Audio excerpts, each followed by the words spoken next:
नमस्कार दोस्तों, जय हिंद। सबसे पहले गलवान घाटी में वीर गति को प्राप्त हुए हमारे जवानों को कोटि कोटि नमन। आज हम बात करेंगे एक ऐसी लड़ाई की, ऐसी गाथा की, जिसे सुनकर हर भारतीय, हर देशभक्त का सर गर्व से ऊंचा हो जाएगा। हम बात करेंगे रेजांगला की लड़ाई की, जहां हमारी सेना की एक छोटी सी टुकड़ी ने चीन की 5,000 लोगों की बड़ी सेना का मुकाबला किया। हमारी सेना के 123 सिपाहियों ने चीन के 1300 सिपाहियों को मारा और मरते दम तक अपने देश की रक्षा की।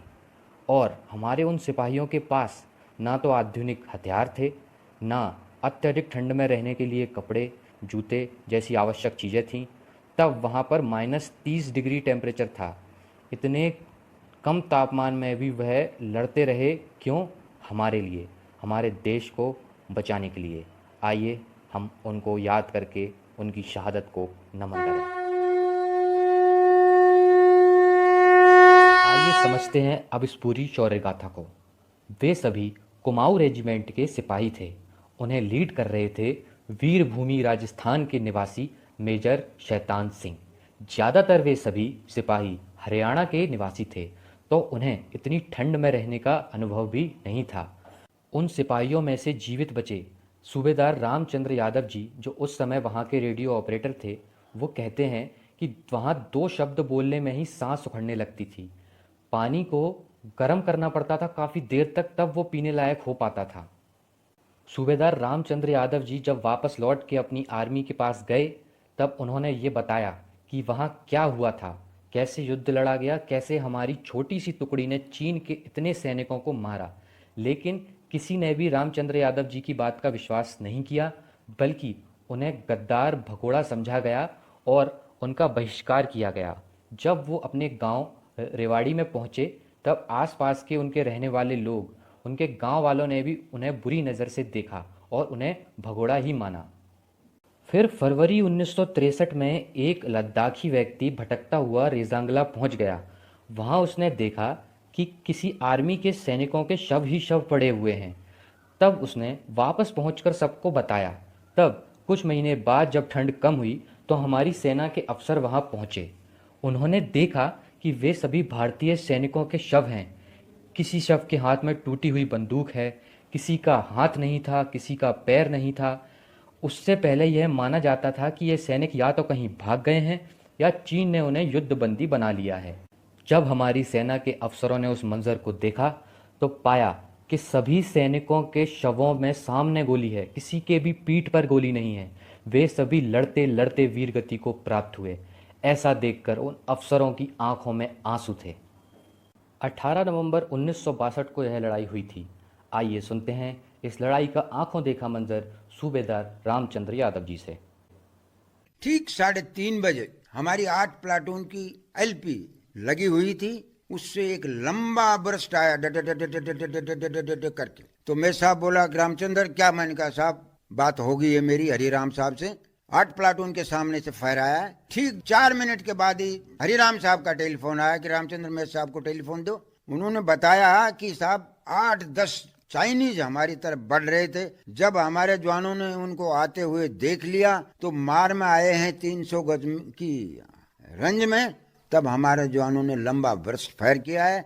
उसमें 4-5 तो उसी टाइम खत्म हो गए, बाकी 2-3 भाग गए और मैंने अपनी लाइट मशीन गन को अपने मोर्चे के अंदर वापस बुला लिया है। ये बात सुन करके मैं साहब बोला कि हरिराम साहब जो वक्त हम चाहते थे वो वक्त आज आ गया है। हरिराम साहब बोला साहब आप चिंता मत करिए, हम सब जवान तैयार हैं, मोर्चा पकड़ लिया है। मेजर शैतान सिंह जी की कंपनी के ब्रिगेडियर टी.एन. रैना ने उनसे कहा था कि चीनी बहुत बड़ी सेना लेकर आ रहे हैं, तुम सभी सिपाहियों को लेकर लौट आओ। तब मेजर शैतान सिंह जी ने सभी जवानों से कहा कि जिसको जाना हो वह जा सकता है। तब उन सभी जवानों का कहना था कि मर जाएंगे पर पीछे बिल्कुल नहीं हटेंगे। उनके पास 303 राइफल्स थीं और गोलियां भी काफ़ी कम थीं। उन्होंने योजना बनाई कि पहले चीनियों को रेंज में आने देंगे, फिर हमला करेंगे और उनकी बंदूकें छीन लेंगे। चीनी सेना आगे बढ़ते हुए आ रही थी। पहली टुकड़ी को हमारे भारतीय फौजियों ने मार दिया। फिर दूसरी टुकड़ी आई। उन्होंने गोले दागना शुरू किए। वह गोलों से हमारा भारतीय कैंप पूरी तरह तहस नहस हो गया। तब हमारे भारतीय फौजियों ने योजना बनाई कि हम 2-2, 3-3 के समूह में बंट जाते हैं। फिर दूसरी चीनी टुकड़ी के साथ युद्ध शुरू हुआ। हमारे फौजियों की गोलियां खत्म हो गईं तो हाथ से लड़ाई लड़ी। आप तो जानते ही हो चीनी कैसे होते हैं, छोटे छोटे से। और ये हमारे भारतीय सभी थे हरियाणा के, लंबे चौड़े। इन्होंने चीनियों को उठा उठाकर पटकना शुरू किया। किसी का सर उखाड़ा, किसी का हाथ उखाड़ा और उनकी बंदूकें छीन लीं। तभी एक गोली शैतान सिंह जी के हाथ में लगी। वह तब भी लड़ते रहे, हर टुकड़ी के पास जाकर सैनिकों का मनोबल बढ़ाते रहे। तभी एक पूरा बस्ट आकर मेजर शैतान सिंह को लगा और वो गिर पड़े। इस घटना को सूबेदार रामचंद्र यादव जी बताते हैं। बेहोश होते ही मैंने जाके धंधेड़ा, होश आया। रामचंद्र, मैंने कहा साहब बहुत दर्द हो रहा है पेट के अंदर, मेरा बेल्ट खोल। मैंने कहा साहब बेल्ट नहीं खोलूंगा, क्योंकि उससे पहले जब मैंने अंदर हाथ दिया तो मेरे साहब की आंतें बेल्ट के नीचे आ चुकी थी। फिर मेरे साहब बेहोश हो गए। फिर होश में आया मेरे साहब, चल रही है फायरिंग, बम्बारमेंट भी दुश्मन का दोबारा आ गया हमारे ऊपर, चल रहा है। अब मेरे साहब बोला कि रामचंद्र एक बात सुन। कहा साहब? मेरा एक कया मान ले कि आप बटालियन में चले जाओ और बोलो कि कंपनी ऐसे लड़ी है और कंपनी शहीद होगी। मैं बोला साहब मैं आपको छोड़ के नहीं जा सकता। मैं साहब बोला रामचंद्र ये मेरा हुक्म है। -30 डिग्री टेम्परेचर। आप सोच सकते हैं उस स्थिति में पर्याप्त संसाधन ना होने के बाद भी हमारे सैनिकों ने कैसा अदम्य साहस दिखाया। 123 में से हमारे 114 सैनिक वीर गति को प्राप्त हुए, बाकी को चीन ने बंदी बना लिया। इस युद्ध के बाद चीनी सेना ने हमारे वीर सैनिकों के साहस का सम्मान किया और बाद में चीनियों ने माना कि इस युद्ध में उनका भारी नुकसान हुआ था। इसी युद्ध के बाद उन्होंने युद्ध विराम की घोषणा की थी। यदि यह युद्ध न हुआ होता तो आज लेह, कारगिल, लद्दाख में चीनियों का कब्जा होता। मरणोपरांत मेजर शैतान सिंह जी को भारत के सर्वोच्च वीरता सम्मान परमवीर चक्र से सम्मानित किया गया। 1964 में आई फिल्म हकीकत, जो इसी युद्ध पर आधारित थी, उसका यह गीत जो मोहम्मद रफ़ी साहब ने गाया है, उनकी यह पंक्तियाँ इन वीरों को ही समर्पित थीं। इन्हीं पंक्तियों के साथ आपसे विदा लेता हूँ। जय हिंद, वंदे मातरम।